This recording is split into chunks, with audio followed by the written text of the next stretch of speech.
Hello, my name is Rich Howard, owner of Architectural Builders Supply, and this video is to bring you a closer look at the Stanley number F179. This is a 3.5 inch by 3.5 inch hinge in a US19 or a US1D, which is a dull black finish. Let's take a closer look at this hinge. This client has 1 3/8 doors, and 3.5 would be a really good size for 1 3/8 doors.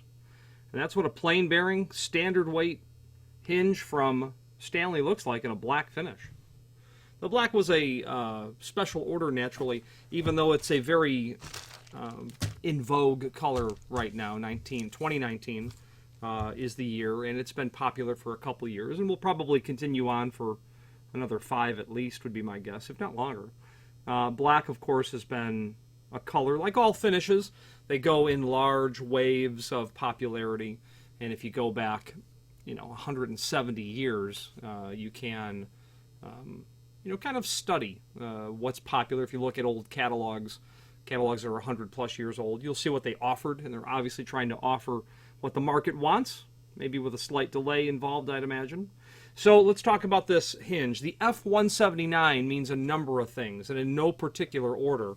It means that it is a full mortise hinge. You can see from the swag on the hinge leaf here that when the leaves are brought parallel to each other, they're meant to be mortised flush to the edge of the door and frame. It means that it is a 5-knuckle hinge. You can see why it's a 5-knuckle hinge.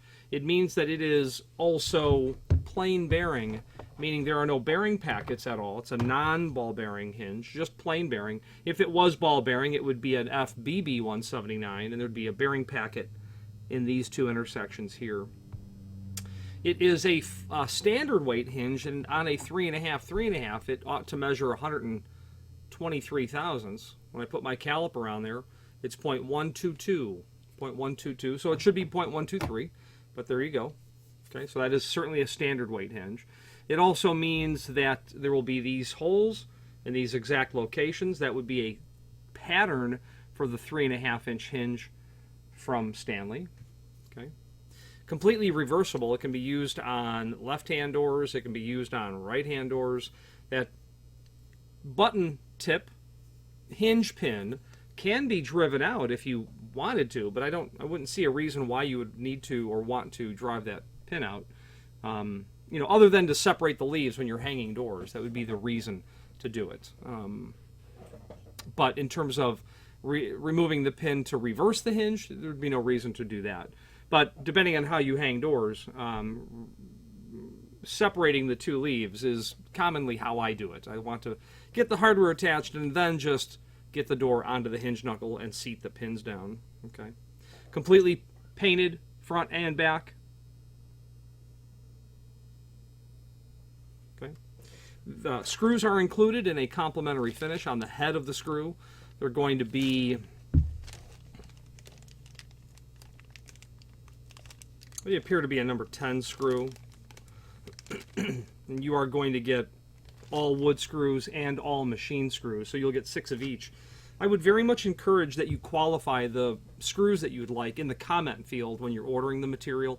The reasoning is you don't want to have to discover at the very last minute that you don't have enough screws. Don't count on manufacturers supplying all wood screws and all machine screws, because they all don't.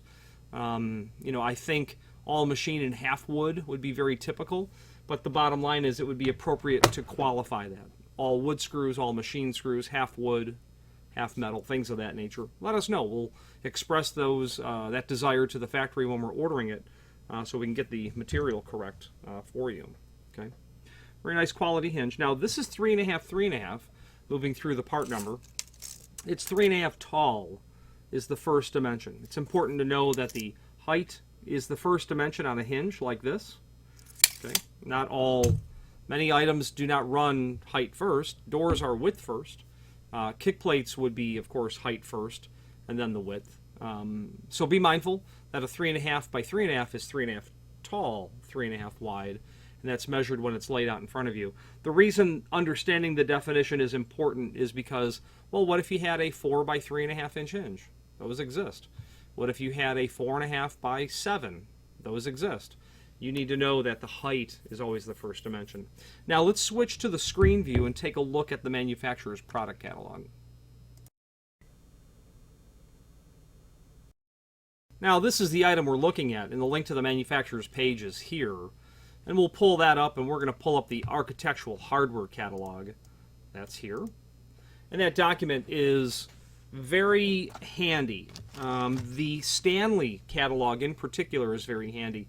And many times it's my go-to document because in the front of the catalog it has all of the encyclopedic information that you really want to know about hinges, general hinge information.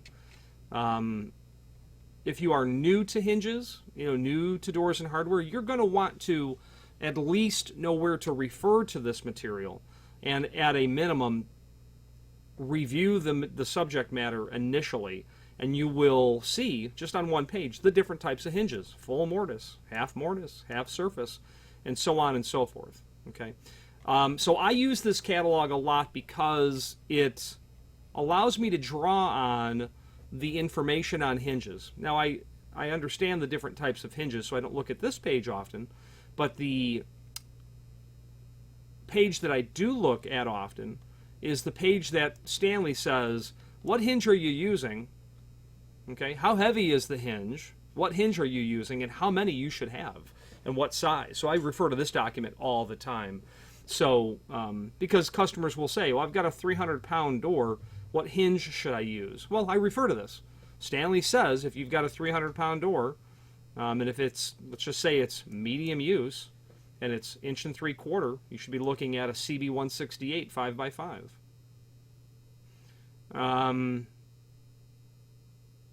Don't think I agree with that at all.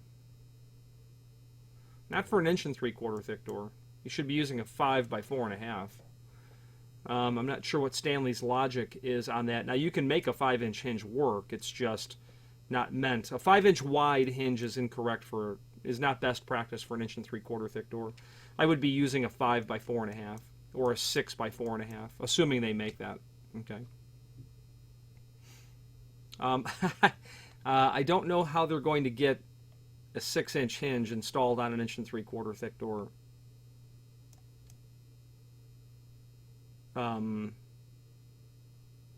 Yeah, so the door thickness needs to be amended.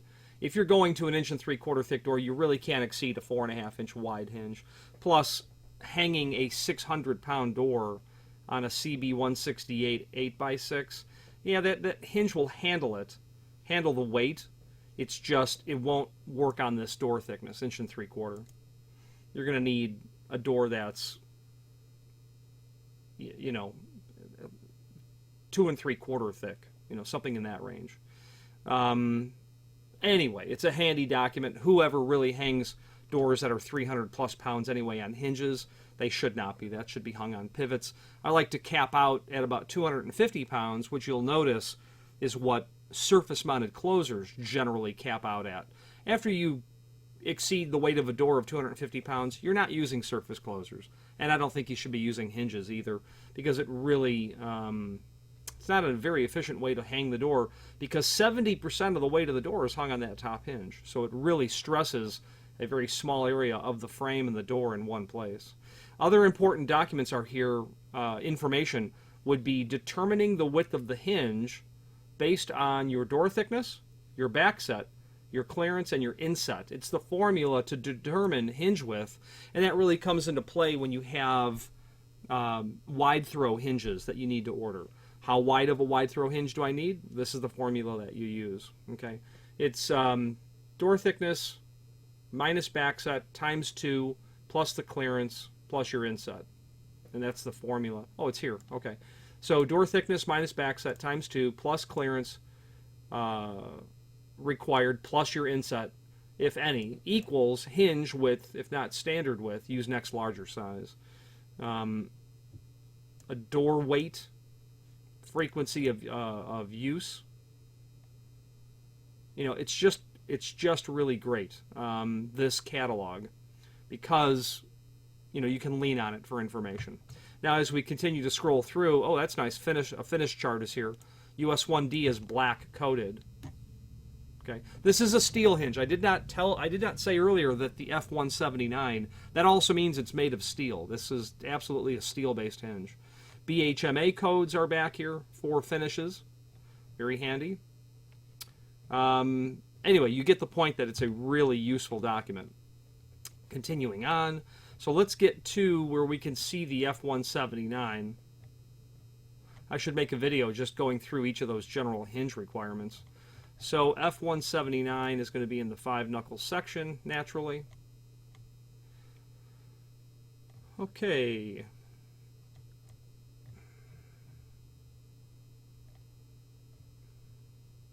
F179.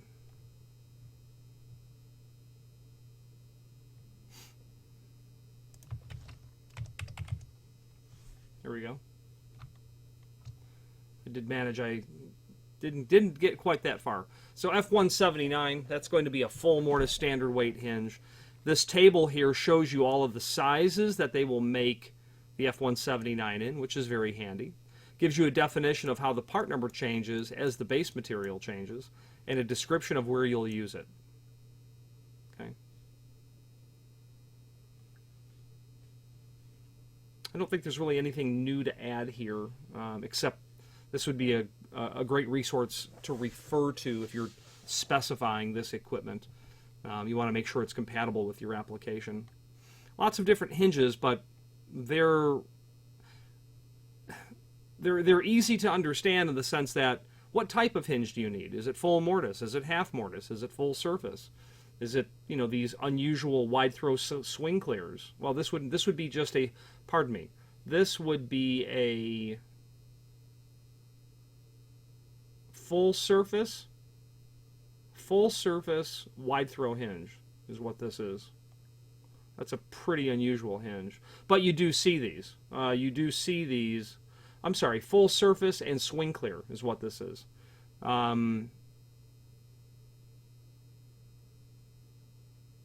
These are all swing clear hinges. You do see these. I see these on doors in grocery stores, the loading dock doors. They want those doors, those big doors, open and out of the way. And if they have a channel angle frame like they do on the cart return doors that I've seen, they'll use a full surface hinge like this. Okay, that's for one heck of a big door, that's for sure. 4080, 16 gauge, things of that nature, channel iron frame, whatever the case might be. Now, so this cut sheet link here, that's going to be something available to us. Our F179, okay? Then there will be a link to a template. We're going to have to search that one out. We'll go to the Stanley website and see if we can quickly find it. I know I have it in my website, but I'd like to see if my document is,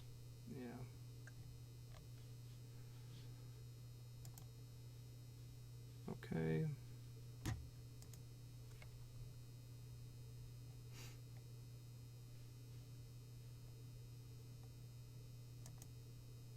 F-Series, resources, general hinge catalog, 5-knuckle plain bearing hinge cut catalog cut.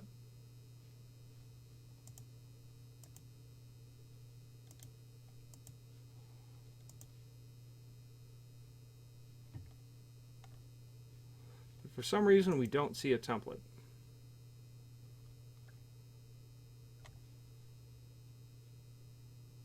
Okay, so we are going to simply go to where I know I will have a template.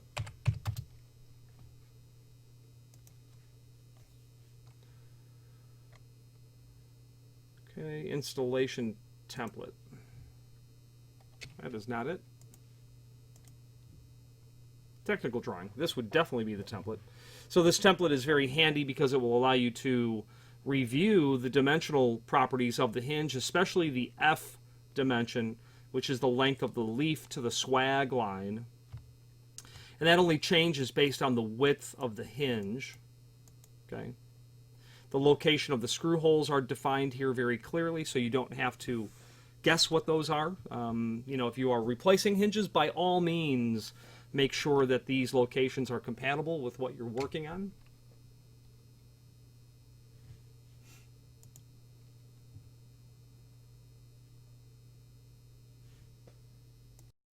So again, a very handy document to help you determine if this is the proper hinge for your application. Let's finish up this video on camera. Now this video was to bring you a closer look at this F179 Indeed black, Indeed steel. I am very partial to Stanley. I really love Stanley hinges. Why? Because they work so smoothly immediately out of the box, even without any load on them.